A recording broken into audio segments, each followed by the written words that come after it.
Welcome to the Private School Leader Podcast, where private school leaders learn how to thrive and not just survive as they serve and lead their schools. I strongly believe that it is possible to have a long and happy and fulfilling career as a private school leader, and my passion is to help you figure out exactly how to do just that, right here on the Private School Leader Podcast. And I'm your host, Mark Minkus.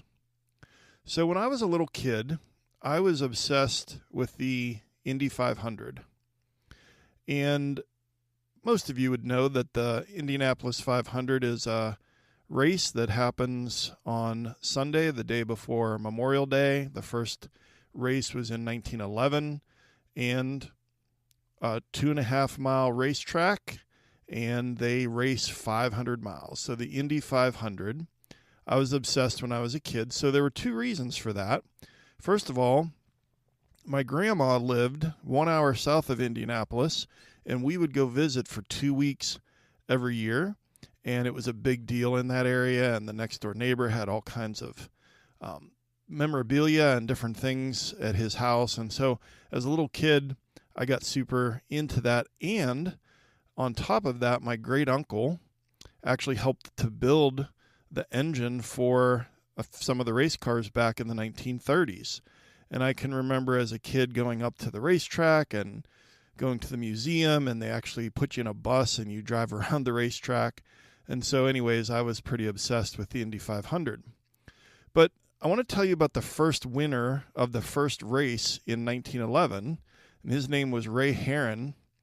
And back in 1911, race cars had a driver, but they had a mechanic, another person sitting facing backwards in the race car.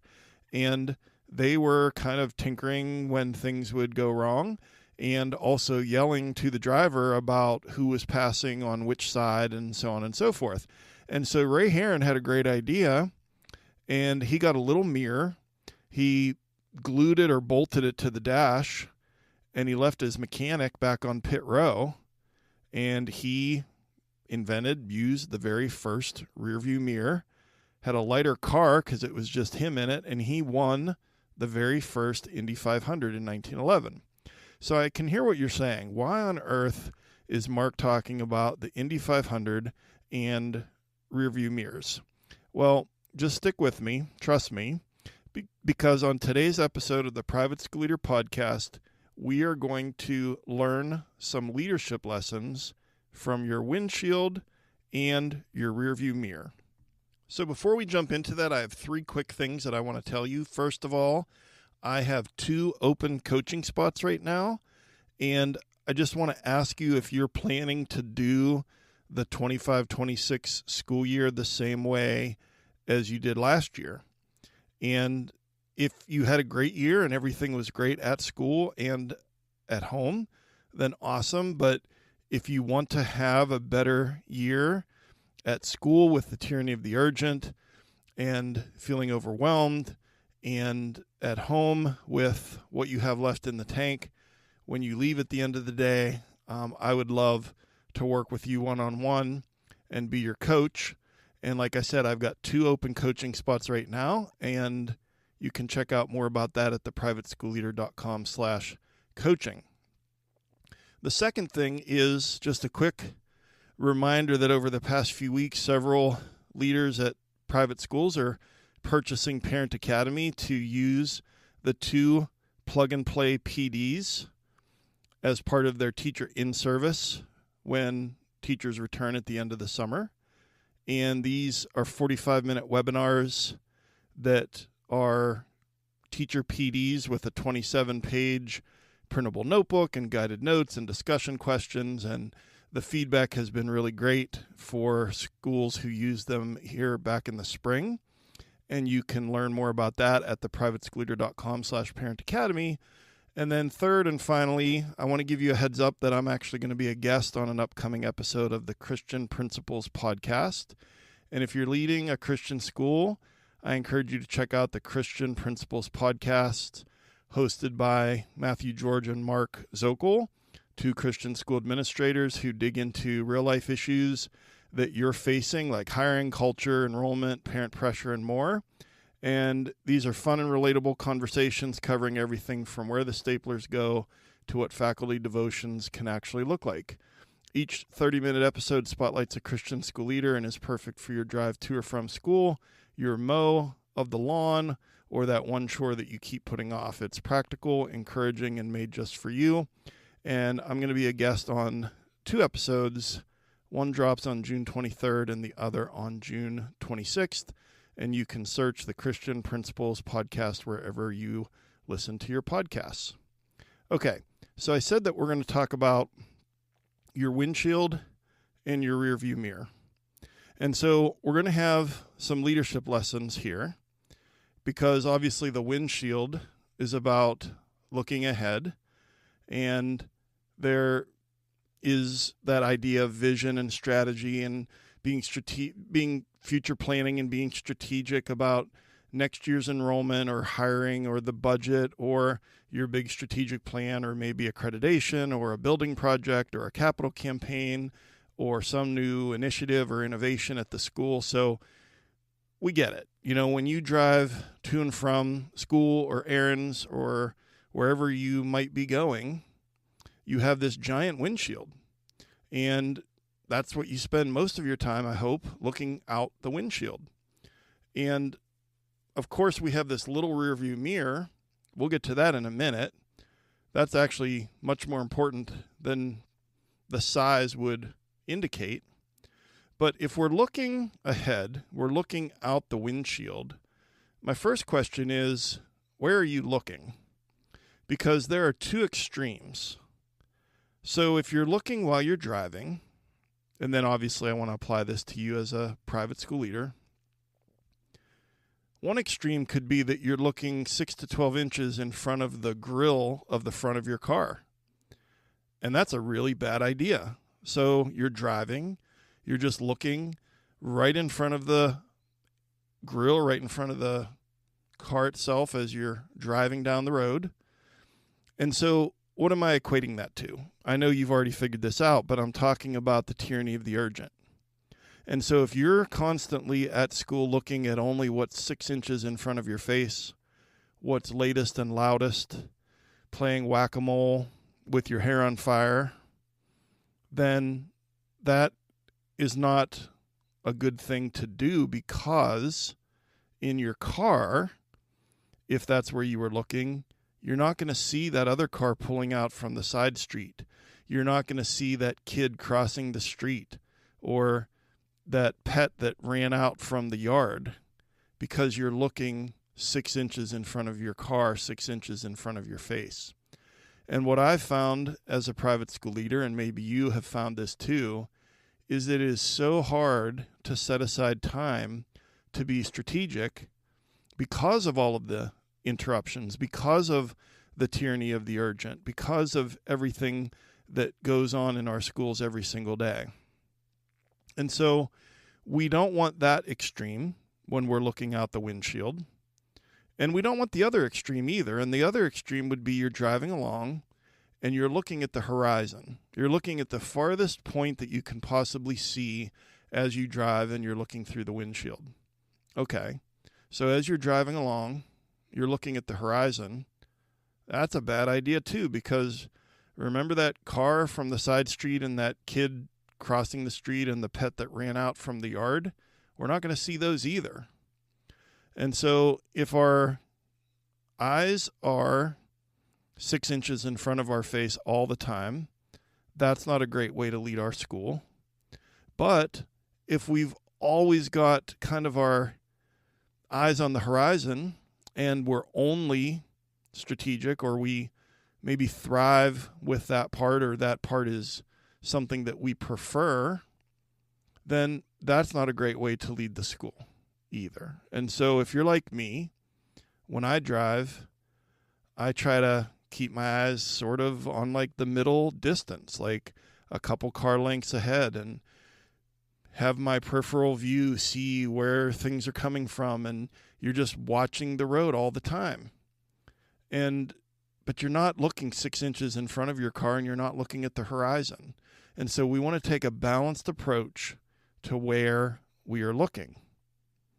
And so now what I want to do is give you a couple of advantages and a couple of disadvantages of looking out the windshield. And you're like, wait a second, what could possibly be a disadvantage to looking out the windshield? Like, no, I'm not advocating that you drive while, looking at your phone or looking at only the rearview mirror, but stick with me here and hopefully it will make some sense. So one advantage to looking ahead down the road, off into the distance, looking at the horizon as a leader is that you can give clarity of direction for your school. You can get clarity of the direction of your school. Because if you have this visionary focus, this forward focus, then you can lead with purpose. You can lead with inspiration. You can lead towards those clear goals that you're going to set. John Maxwell says that a leader should see farther than others, sooner than others, and clearer than others. And so if we are, as you can see this analogy taking shape, if we're looking at what's right in front of our face, we're not keeping our eyes on those big picture things that are needed in order for our schools to thrive. So the first big advantage of keeping your eyes through the windshield, looking off, into the distance, is the vision and that clarity that you can obtain from keeping your eyes on that. And another advantage is proactive problem solving. So let's think about this for a minute. This is about anticipation. And so where I live, we get snow in the wintertime. I don't know about you. I have a lot of clients in the deep south and in California. So where I live, we get snow, and we also have hills. And when I drive my car on snowy roads, I'm pretty much not worried about myself because I know I've got front wheel drive and I've got decent tires on my car. I'm worried about everybody else. And so I've got my eyes on, who's sliding through that intersection and who's losing control of their vehicle and whatever. And I'm trying to anticipate things and to react before it becomes a crash, an accident. And as leaders, if we're proactively looking ahead, we're anticipating things before they become a crisis. And we're also responsive. And, I've talked before on the podcast about safety at school, whether it's water on the floor or some piece of playground equipment that's broken or a bus that maybe isn't properly inspected, whatever the case may be. We've got to be on top of things. We've got to be responsive. We've got to look ahead, but also think about things like the budget, things like enrollment, things like staffing. Okay, and are we going to have enough kids to split first grade this year? Do we need another teacher? Those kinds of things, parent expectations, just all kinds of things that can be problems that if we're proactive, we can be better at solving them. Okay, so here then I want to talk about a couple of disadvantages to only focusing on what's ahead. And you're like, Mark, I wish that I had time to focus on anything that was far off in the distance. Okay, I get that. But you know what? Sometimes when it's that I want to avoid meeting with that parent or I want to avoid that discipline issue, then I can talk myself into, I should probably work on the accreditation self-study, or I should probably work on, the budget or fill in the blank. So sometimes we procrastinate on things we should do by working on things that are off into the distance. And I know that that's not usually the case for us, but where I'm going with this is that we want to strike that balance. And I want to just talk about a couple of things here real quick that can be negatives if you're spending too much time thinking about the future. So I think that if you spend too much time thinking about the future of your school, that you are going to be blind to things that are happening right in front of you. Now, I did an episode last week that was about elephants, wolves, and termites. The wolves get the attention because they're growling and snarling and they're ready to bite your leg. Those elephants you can see really far away. But the thing that gets neglected are the small things that the termites do, the invisible damage. And I've gotten a couple emails this week since that episode about, the gossip and the morale and the people coming in late and us not, the leader not dealing with it or whatever the case might be, that if we are neglectful of the present, then morale is going to be impacted. We're not going to see that disengaged teacher that's quiet quitting on you. You're not going to see that family that's struggling or that student that's struggling that you can't meet their needs for whatever reason. And then maybe it's that you're not paying attention to that growing undercurrent of parent dissatisfaction about this certain teacher. I know I'll only speak for myself, but it's easy to ignore some of those things that require very courageous conversations and require a lot of accountability and that are going to be awkward.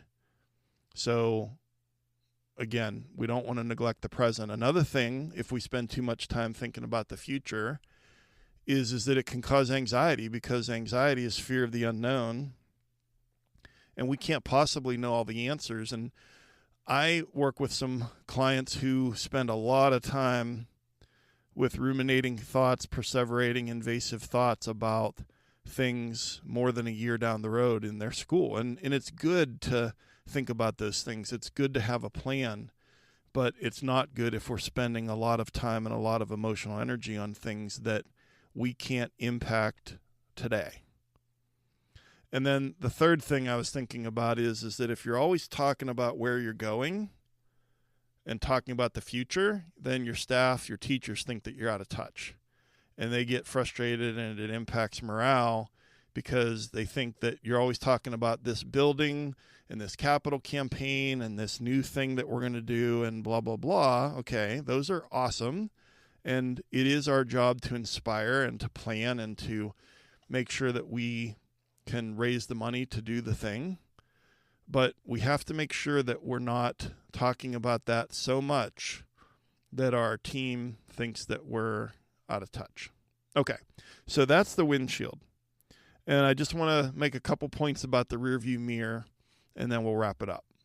So, a couple of advantages of, let's just call the rearview mirror that's us taking time to reflect on the past. Okay, so there's some advantages, I think, big advantages to looking back. So pause for a minute and just remember, when you're driving your car, that windshield is gigantic compared to how small the rearview mirror is. And I know we have backup cameras now and all that stuff, but let's just focus on the rearview mirror.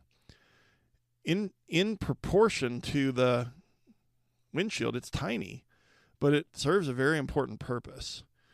And honestly, I think that this gets ignored a lot as private school leaders, because we're so wired for what's next, moving from one event to the next, from one problem to the next, that we rarely take time to pause and reflect. And so one advantage of reflecting on the past is that it lets you look at evidence that helps you overcome imposter syndrome. Let me say that again, because this is probably the most important thing in this episode. Looking back shows you evidence that can help you overcome imposter syndrome. Because when you're feeling discouraged and overwhelmed and exhausted, it is easy to feel like you don't know what you're doing. And imposter syndrome is when bad things are proof. Bad things that happen are proof that you don't know what you're doing. And when good things happen, it's luck. Imposter syndrome can pop up anytime at any point in your career. It's not just for the first-year heads or the first-year division heads. But I really believe that one of the big cures for imposter syndrome lies in that rearview mirror, because if you look back, you're going to see stories. You're going to remember the story of that girl that cried every day in 4th grade, and then by 8th grade, she was the president of student council and the lead in the spring musical. And that teacher who was so lacking in confidence that you mentored and worked with and now is one of the stars. Or that after-school program that you launched, or fill in the blank. But here's the problem. We don't remember those things. Not only because we don't take the time to look back, but because our brains are so full, we don't remember those things. And that's why it is so important for you to have a positive comments Google Doc. And I've talked about it many times before on this podcast, and I'm going to tell you again. Positive comments Google Doc. Something, let's say that it's a Tuesday in February, and you're feeling overwhelmed and anxious and stressed out and discouraged. If something good that happened on the second Tuesday of October, if that's not on a positive comments Google Doc that you can open up and read, you're never going to remember that. You're not going to think about it. And so I just, again, think it's so important. I'll link the episode. I did an episode about the year-end portfolio, and one part of that was positive comments Google Doc. I can link that in the show notes at theprivateschoolleader.com/episode 140. But I just want you to hear me when I say that one of the most important things that you can have as a private school leader to overcome imposter syndrome, but actually also to encourage you when you're feeling discouraged, is that positive comments Google Doc. Okay, and then the second advantage to looking in the rearview mirror is that we all learn from our experiences, or we should learn from our experiences. And so Daniel Coyle wrote the book Culture Code, and I love this quote: "The path to success is paved with mistakes well handled." So let me read that again. The path to success is paved with mistakes well handled. So mistakes hold lessons for us. The way we handled it, did we learn from it? I mean, that's the key. And so it can improve our judgment. It can improve our anticipation. It can improve our communication moving forward. It can help us be more wise. It can help us have a growth mindset. There's a lot of things that can come out of mistakes, or we can become a prisoner of those mistakes, and they hold us back. So again, that whole what's next, we rarely take the time to pause and assess and reflect. And we need to do that if we're going to grow as leaders. And I know that for me, it wasn't until probably 5 years left before I retired. So, let's say 28 years into my career, until I started to really be more reflective, because of one of my colleagues that was really, that was a strength of hers, and I learned that from her. But my point is this: it doesn't matter how many years you've been doing this, it's never too late to start to become a little more reflective. Okay, so then let's wrap it up by talking about just a couple of disadvantages of focusing too much on the past. I think paralysis by analysis is a big one. If you focus too much on the past, you're just going to get stuck, and we replay those things over and over again, and that just kind of traps us from taking steps forward. Another thing that happens if we spend too much time in the past is guilt and regret and shame. And so if we fixate on those mistakes and label and attach shame and judgment to them, our confidence is going to plummet, and we are going to lead from a place of fear. And that's not what we want. I understand the emotion of that. I've been there. But if we can learn from the mistake and then kind of hold on to it loosely, look but don't stare kind of a thing, then maybe we can move forward, learn from it, and not be racked with guilt and regret and shame over that mistake. And then the last thing that I want to mention that I think is a disadvantage of looking in the rearview mirror is nostalgia. Nostalgia is big right now. The stuff that's from the 80s, shows being revived, sequels coming out 35 years after the original movie, reboots, all of this kind of thing. That's awesome. I love the 80s. But, our schools, there's some people that have been around our schools for a while, and they like to talk about the good old days.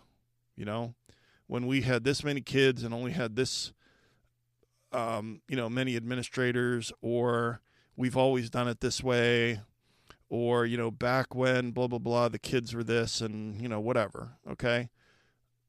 If we resist change because of tradition or because of the good old days or because we've always done it this way, I think that is an incredibly huge risk to the future of our school. We risk becoming irrelevant, being left behind, and, just think about Blockbuster and Netflix. It's like we can't hang on to all the things. Some things are great to hang on to. I love traditions, but we can't fall in love with the way that we always used to do things.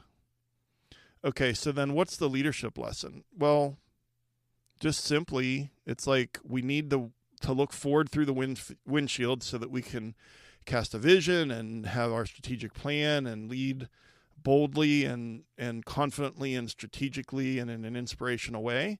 And we need that rearview mirror to help us stay humble and grounded and become wiser from our experience and from mistakes well handled. And so how are we going to do that? We're going to look through the windshield most of the time. And we're going to know our direction. We're not going to look at the horizon. We're not going to look 12 inches in front of the grill of the car. We're going to know where we're going. We're going to show others where we're going. We're going to cast that vision. We're going to inspire our people. That's looking forward through the windshield. But then from time to time, we are going to glance in the rearview mirror. We're going to celebrate the journey. We're going to honor the journey. We're going to celebrate the successes.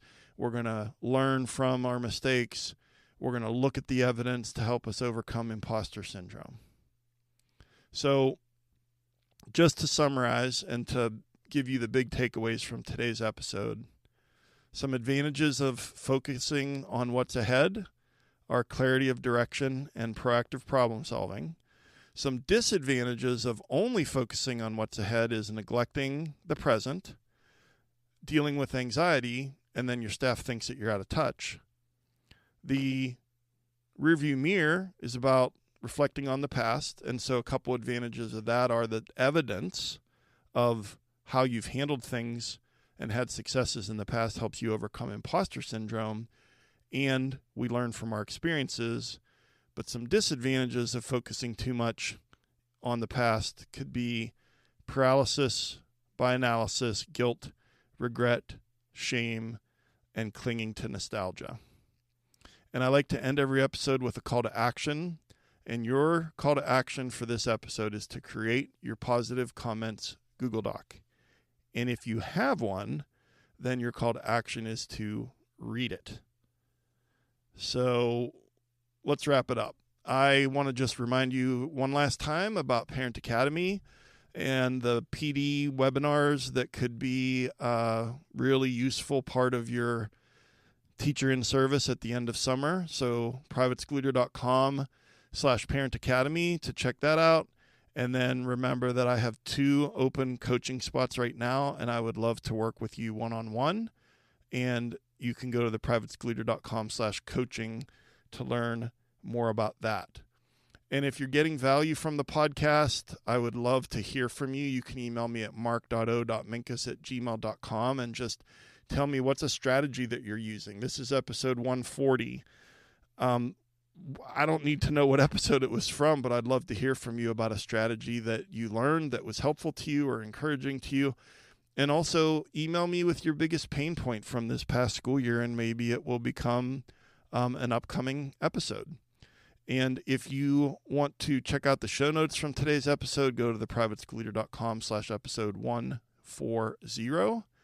And if you would rate and review the podcast wherever you listen to it, that helps the algorithm push it out as suggested content. And one last big thing, and I ask this almost every time, is if you would please share the podcast with another leader or a rising leader at your school. And I really appreciate when you share the podcast with other leaders. And I've been your host, Mark Minkus. I appreciate you and all of the hard work that you're doing all year long at school. And thank you so much for taking some of your precious time out of your week to join me here today. And I'll see you next time right here on the Private School Leader Podcast. And until then, always remember to serve first, lead second, and make a difference.